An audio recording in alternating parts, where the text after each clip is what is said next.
Aksidente naman sa Quezon City, sugatan ng isang driver at dalawang pahinante nang salpukin ng isang truck ang isang nakahintong dump truck sa EDSA Balintawak. Balitang hatid ni Bam Alegre. Pahirapan tanggalin sa pagkakaipit ang nagmamaneho ng truck na ito matapos niyang salpukin ng isa pang dump truck na tumirik sa EDSA Balintawak sa Quezon City.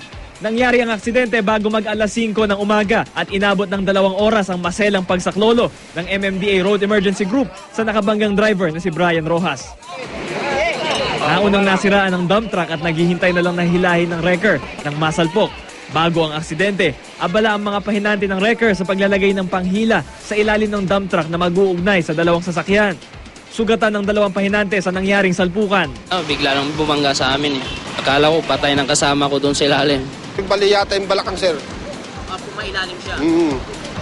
Tapos yung isang pahinante ko naman, nandito sa taas, yung pag-impact siguro ng bangga, nauntog naman doon. Sa paunang investigasyon, matulin daw ang nakabanggang truck at nabulaga na meron palang nasira ang dump truck sa kalsada. Ang inisyal namin dito, mabilis yung takbo nila kasi paahon to paahon. Hindi ka naman pagpaahon, syempre dapat mabagal ka Bam Alegre, GMA News.